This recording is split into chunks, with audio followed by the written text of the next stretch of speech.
Hello everyone, welcome to our channel students life. और आज इस वीडियो में हम इलेक्ट्रिक चार्ज एंड फील्ड जो चैप्टर स्टार्ट किया हुआ है हमने फिजिक्स में क्लास 12 के, तो उसमें हम नेक्स्ट टॉपिक पढ़ेंगे आगे की, जो कि है वैद्युत बल और गुरुत्वाकर्षण बल की तुलना।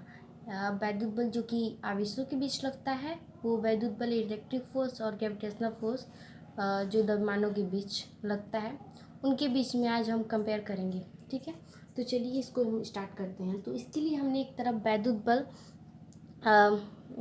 बल लिखा है और दूसरी तरफ है कि ग्रेविटेशनल फोर्स यानी कि गुरुत्वाकर्षण बल। तो वैद्युत बल में हमने पहली पॉइंट यहाँ पे नोट किया हुआ है। यहाँ पे पहली पॉइंट आपको दिख रहा होगा। यहाँ पे पहली पॉइंट है कि ये बल जो होते हैं आवेशों के बीच लगते हैं।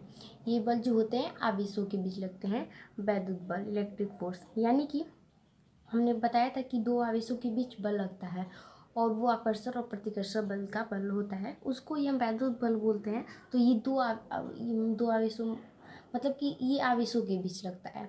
और जो गुरुत्वाकर्षण बल होता है, ये बल जो होते हैं द्रव्यमानों के बीच में लगते हैं। न्यूटन के मतलब नियम में जो बताया गया है उसमें बताया गया है कि जो ग्रेविटेशनल फोर्स होता है वो द्रव्यमानों के बीच में लगता है, और वैद्युत बल जो होता है कि आवेशों के बीच में लगता है। दूसरा पॉइंट ये है कि यहाँ पे है दूसरा पॉइंट ये है कि वैद्युत बल जो होता है आकर्षण और प्रतिकर्षण दोनों प्रवृत्ति का होता है। आकर्षण बल और प्रतिकर्षण बल दोनों प्रवृत्ति का होता है। इसका मतलब क्या है कि जब आवेशों के बीच लगता है, तो जब ये आवेश अगर समान प्रकृति के हुए तो उनके बीच प्रतिकर्षण बल लगेगा, ये हमने आपको बताया था। और अगर वो विपरीत प्रकृति के होंगे, यानी कि मान लीजिए एक पॉजिटिव है और एक निगेटिव है, तो उनके बीच जो होगा अट्रैक्टिव फोर्स यानी कि आकर्षण बल लगेगा। लेकिन जो गुरुत्वाकर्षण यानी ग्रेविटेशनल फोर्स होता है, इसमें ऐसा नहीं होता। इसमें ये केवल आकर्षण प्रकृति का होता है, इसमें केवल आकर्षण बल ही लगता है। तो ये दो बातें हुई। अब तीसरा टर्म समझते हैं कि ये बल जो होते हैं अत्यंत प्रबल होते हैं। प्रबल होते हैं यानी कि ये मजबूत होते हैं, स्ट्रांग होते हैं। लेकिन जो ग्रेविटेशनल फोर्स होते हैं वो दुर्बल होते हैं, प्रबल नहीं होते हैं। इस बात को हम कैसे पता करेंगे, इसके लिए आप एक बात समझिए। जैसे कि हमने हम पढ़ा था कि जो होता है अगर इलेक्ट्रिक फोर्स में F इज इक्वल टू होता है कि Q1 इंटू Q2 अपन आर स्क्वायर। तो उसमें जो K होता है कांस्टेंट लगा, उसकी वैल्यू हमने बताया था आपको कि इज इक्वल टू होता है कि इज इक्वल टू 9 इंटू 10⁻9 इतना होता है। अब और जो जी होता है कांस्टेंट इसमें होता है गुरुत्वाकर्षण बल में F is equal to G m1 into m2 upon R square. तो उसमें जो कांस्टेंट लगा होता है जी, उसका वैल्यू होता है 6.67 इंटू 10⁻−11 माइनस होता है वो, और वो 9 इंटू 10⁻9 प्लस 9। तो आप ऐसे ही देख सकते हैं कि जो के की वैल्यू ज़्यादा और जी की वैल्यू कम है। तो ये जो वैद्युत बल होते हैं वो अत्यंत प्रबल होते हैं, और वो जो ग्रेविटेशनल फोर्स होते हैं अत्यंत दुर्बल बल होते हैं। ये तीन टर्म हुए। अब चौथा हम नेक्स्ट समझते हैं कि ये बल जो होता है माध्यम पर निर्भर करता है। जो वैद्युत बल होता है वो माध्यम पर डिपेंड करता है। कैसे? मतलब क्या हुआ इसका कि जैसे दो आवेश हैं, उनके बीच वैद्युत बल लगा। अगर हम आवेशों को अलग अलग माध्यम में ले जाए तो उनके बीच जो इलेक्ट्रिक फोर्स लगता है वो अलग अलग होगा। लेकिन गुरुत्वाकर्षण बल में क्या होता है कि वो माध्यम पर डिपेंड नहीं करता है। यानी कि किसी माध्यम में ले जाओ, द्रव्यमानों के बीच जो गुरुत्वाकर्षण बल एक माध्यम में लगेगा वो भी दूसरे माध्यम, तो वो उन माध्यम पर डिपेंड नहीं करता है।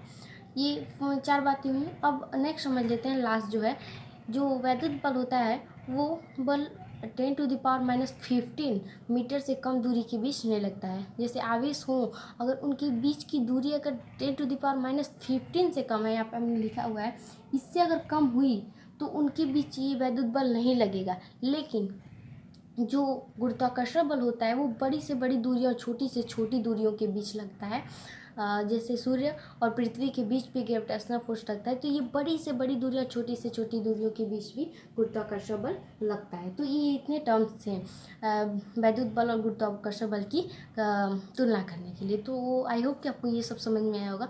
अब नेक्स्ट टॉपिक पढ़ेंगे हम कि जैसे कूलाम का नियम जो हमने आपको बताया है उनका यूज़ कैसे करते हैं, तो इस टर्म पे बात करेंगे। तो चलिए नेक्स्ट टॉपिक समझते हैं। तो अब आप नेक्स्ट टॉपिक समझेंगे कि कूलाम के नियम का यूज हम कैसे करते हैं, तो जैसे पहला यूज ये है कि जो कूलाम के नियम है, नियम में आवेश जो होते हैं उनको अगर हम रखेंगे तो उसको उसके चिन्ह के साथ नहीं रखेंगे।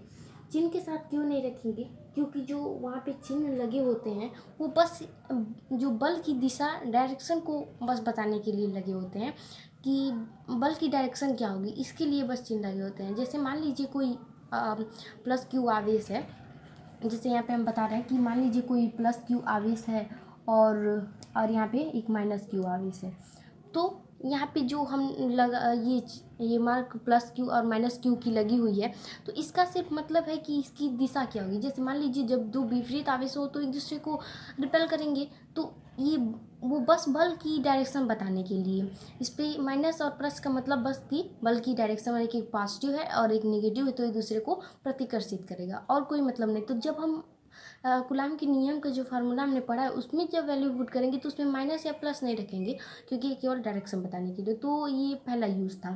तो इस पहला यूज में कैसे आप नोट कर सकते हैं कि इसमें कूलाम के नियम में आवेश को चिन्ह के साथ नहीं रखते हैं, क्योंकि चिन्ह केवल बल की डायरेक्शन बताने के लिए होते हैं।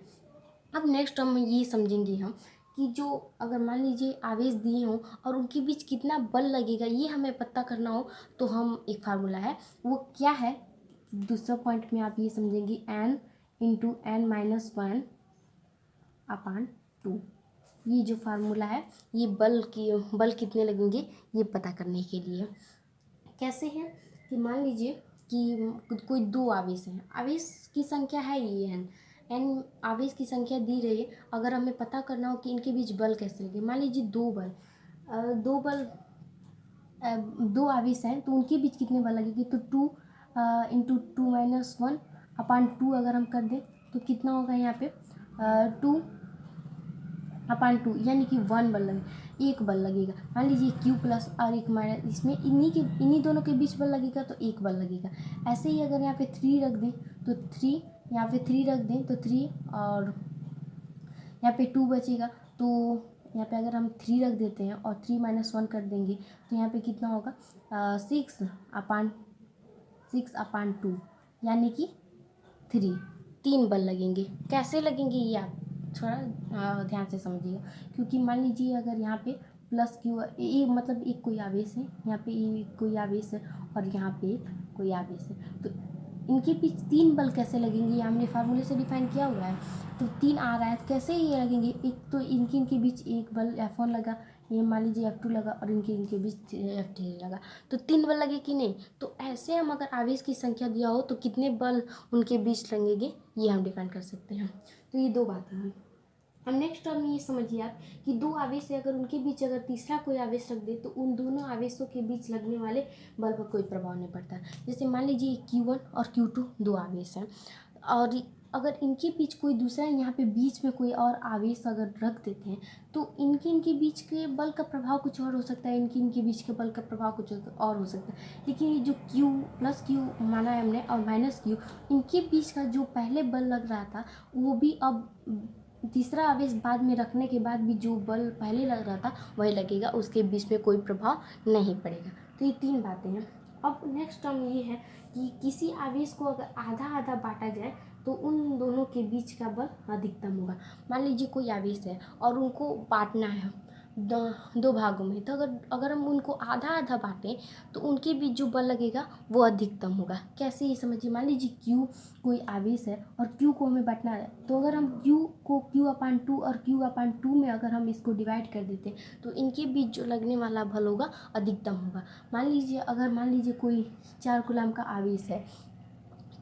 आवेश है और इसको हमें 2 बराबर भागों में बांटा है, तो अगर 2 कूलाम और 2 कूलाम में अगर हम इसको बांटें तो इनके बीच लगने वाला बल अधिकतम होगा। वही हम मान लीजिए इसको 3 कूलाम में बांट देते हैं और इसको 1 कूलाम में बांट देते हैं, तो इनके बीच लगने वाला बल अधिकतम नहीं होगा जितना कि अगर इनको बराबर भागों 2 कूलाम और 2 कूलाम में बांटते हैं तो उनके बीच का बल जो अधिकतम होगा।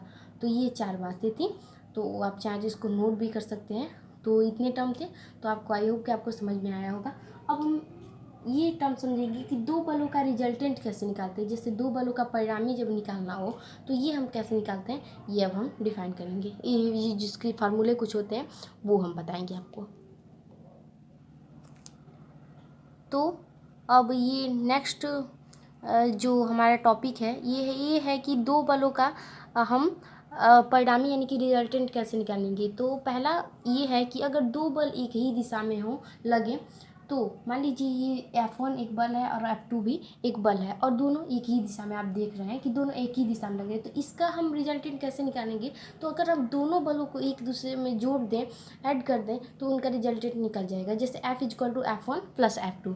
ऐसे ही दो बल यदि विपरीत दिशा में हो तो देखिए यहाँ पे F1 इधर की तरफ लग रहा है, F2 इधर की तरफ, तो दोनों अपोजिट डायरेक्शन में है। तो F= अगर F निकालना हो यानी कि उनका रिजल्टेंट निकालना हो तो F=F1, मतलब कि F1 - F2 यानी कि जो भी बड़ा हो इसका माइनस करेंगे तो हम निकलेगा ये, यानी कि जो बड़ा हो उसमें से हम छोटे वालों को माइनस कर देंगे तो ये रिजल्टेंट निकल जाएगा विपरीत डायरेक्शन के लिए। अगर तीसरा पॉइंट ये है कि दो बल ना तो एक दिशा में हो और ना विपरीत हो, यानी कि दो बल ऐसे हों, मान लीजिए एक इधर की तरफ है और एक इधर की तरफ, और बीच का जो एंगल हो थीटा हो, तो ऐसे हो तो इनका रिजल्टेंट निकालना होगा। तो F= होगा √F1 का square + F2 square + 2F1 F2 cos theta. इस पर हम रखेंगे तो ये दो बलों का रिजल्टेंट निकल जाएगा। तो इतने ये टर्म्स थे वैद्युत बल और गुरुत्वाकर्षण बल की, जो हमने कंपेयर किया, और कूलाम के नियम के यूज़, और दो बलों का रिजल्टेंट कैसे निकालते हैं ये। तो इतने टर्म्स से तो आप आई होप कि आपको ये सब टर्म समझ में आए होंगे। अब नेक्स्ट वीडियो में हम पढ़ेंगे, इस पर कुछ न्यूमेरिकल करेंगे। इस जितने टॉपिक पढ़े इस पर हम कुछ न्यूमेरिकल करेंगे ताकि ये जो टॉपिक हो आपकी यहीं पे क्लियर होती चली। तो इस वीडियो को हम यहीं पे एंड करते हैं, और ऐसे ही आप कुछ हमारे चैनल को सपोर्ट करते रहिएगा। वीडियो को अधिक से अधिक शेयर करिएगा और चैनल को सब्सक्राइब तो ज़रूर करिएगा ताकि हम नए नए वीडियो आपके लिए लाते रहें। और ये जो स्कूल हमारे बंद पड़े हैं तो इसमें हम अपने स्टडी को कंटिन्यू रख सकें और पढ़ाई करते रहें। So thanks for watching this video.